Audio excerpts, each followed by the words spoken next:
Malam itu, langit desa kecil di Jawa Tengah tertutup awan hitam pekat. Angin bertiup pelan, tapi membawa hawa dingin yang menusuk sampai ke tulang. Dari kejauhan, samar-samar terdengar suara anjing menggonggong panjang, seakan memberi tanda bahwa ada sesuatu yang tidak wajar. Sejak kepergian Putri, gadis muda berusia 19 tahun, suasana desa itu tak lagi sama. Ia meninggal dalam keadaan misterius, terlalu cepat, terlalu muda, dan terlalu penuh tanda tanya.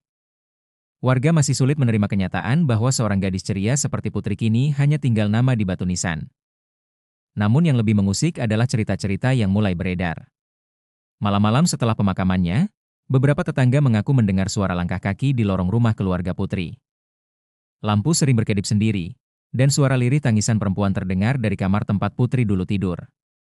Bahkan ada seorang ibu yang bersumpah melihat sosok Putri berdiri di bawah pohon mangga dekat rumahnya. Wajahnya pucat pasi, rambut panjangnya tergerai, dan matanya menatap kosong seakan ingin berkata sesuatu, tapi tak mampu bersuara. Sejak itu, bisikan-bisikan mistis mulai menyelimuti desa. Orang-orang percaya, arwah Putri belum tenang. Ada pesan yang belum tersampaikan. Ada penyesalan yang masih mengikatnya di dunia. Putri lahir dari keluarga sederhana. Ayahnya seorang buruh tani, sementara ibunya menjual gorengan di depan rumah untuk menambah penghasilan. Meski hidup serba kekurangan, Putri tumbuh menjadi gadis yang ceria, ramah, dan dikenal baik hati oleh tetangga.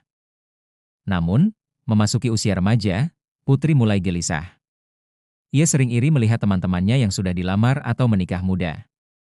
Di desa itu, menikah muda seakan menjadi kebanggaan, tanda bahwa seorang perempuan dianggap laku dan terhormat. Di usia 18 tahun, Putri bertemu dengan Rian, seorang pria berusia 23 tahun yang pandai merayu. Rian tampak gagah, pandai berbicara, dan selalu tahu cara membuat Putri merasa istimewa.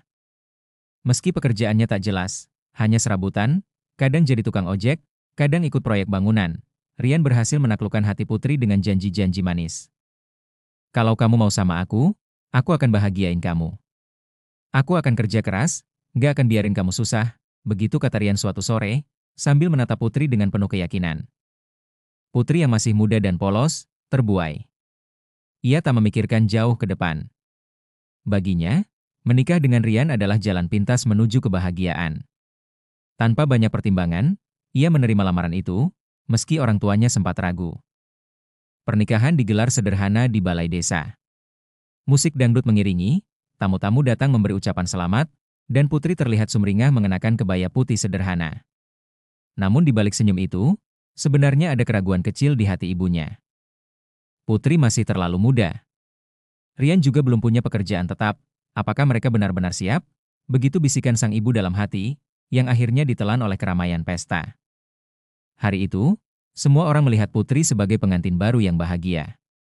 Namun, tanpa disadari, pernikahan itu justru menjadi awal dari penderitaan panjang yang kelak menyeretnya pada takdir tragis, bahkan hingga setelah ia meninggal dunia. Hari-hari setelah pesta pernikahan yang sederhana itu seolah berjalan normal. Putri masih tampak bahagia, masih sering tersenyum saat berbincang dengan tetangga, dan sesekali tampak menggandeng tangan Rian dengan manja. Namun, seiring waktu berjalan, lapisan manis itu mulai mengelupas. Rumah kontrakan kecil yang mereka tempati di pinggir desa awalnya terasa hangat. Tapi lama-kelamaan, ruang sempit itu berubah menjadi saksi bisu pertengkaran demi pertengkaran. Rian sering pulang larut malam dengan alasan mencari pekerjaan, namun kantongnya tetap kosong. Kadang, justru tercium bau rokok dan alkohol dari tubuhnya. Rian, kita makan apa besok? Uang belanja sudah habis, ucap Putri dengan suara lirih suatu malam, sambil menatap wajah suaminya yang letih tapi penuh emosi. Rian langsung membentak, kamu itu istri kok bisanya ngeluh terus? Aku kan udah berusaha, jangan bandingkan aku sama laki-laki lain.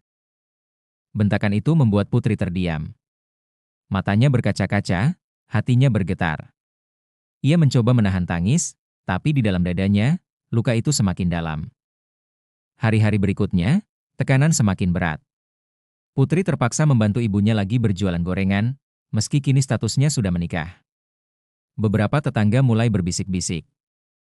Kasihan Putri, baru juga menikah, sudah sengsara begitu.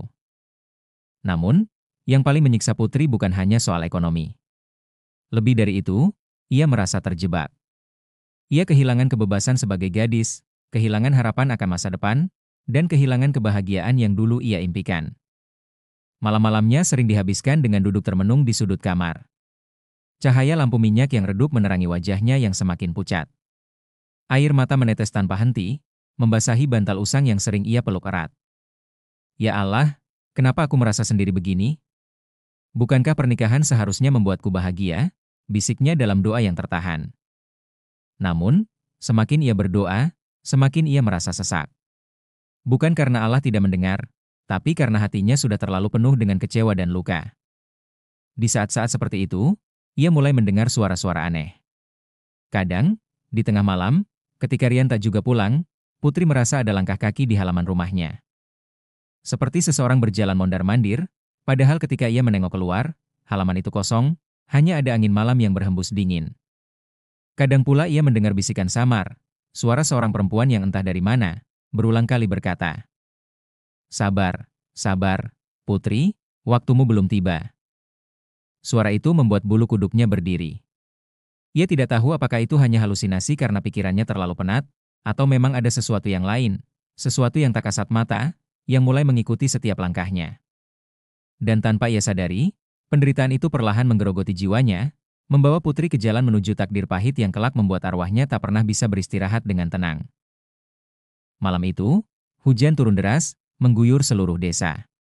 Angin kencang membuat genteng rumah kontrakan Putri bergoyang-goyang, menimbulkan suara berderak yang menambah suasana mencekam. Di dalam kamar kecilnya, Putri terbaring lemah. Wajahnya pucat pasi, matanya sayu, tubuhnya kurus karena sering kekurangan makan. Rian tidak pulang sejak sore, meninggalkan Putri sendirian dengan tubuh yang semakin ringkih. Ibunya yang datang menjenguk merasa ada sesuatu yang aneh. "Put, kamu kenapa, Nak? Wajahmu pucat sekali," tanya sang ibu sambil menggenggam tangan Putri yang dingin.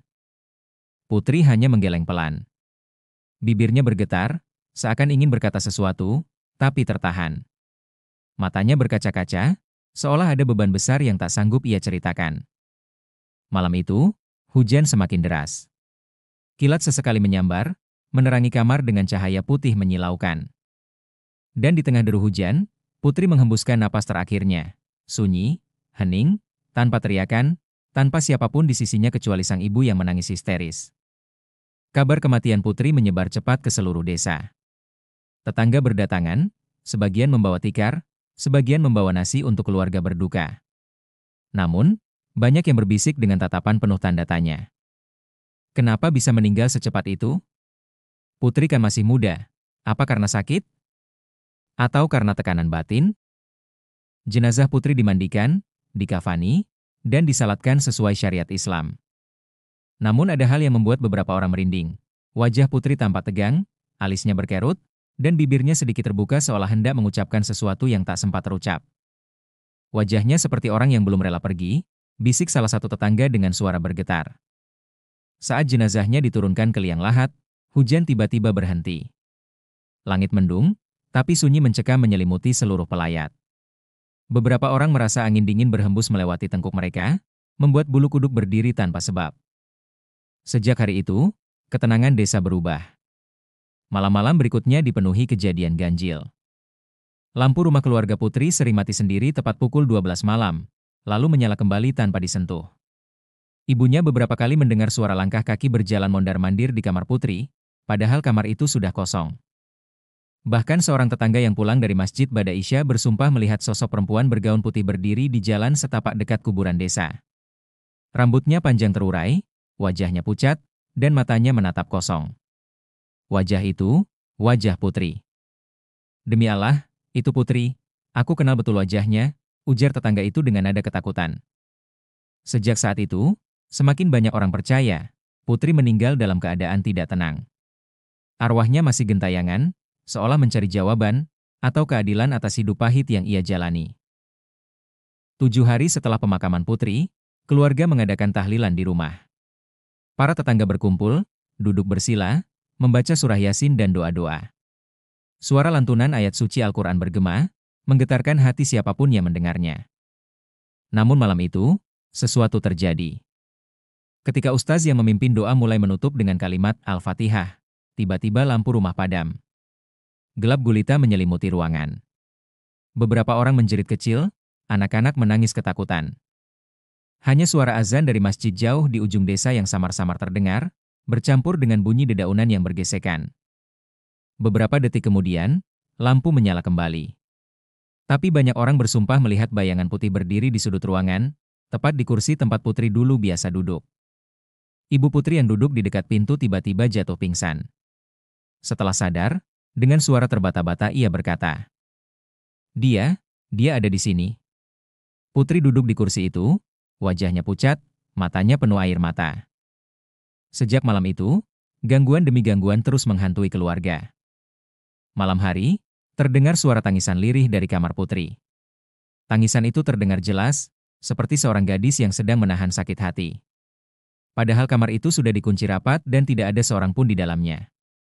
Pukul 2 dini hari, ayah putri pernah terbangun karena mendengar suara langkah kaki berlari kecil di halaman. Saat ia mengintip dari jendela, terlihat sosok putih berambut panjang berdiri menunduk di bawah pohon mangga.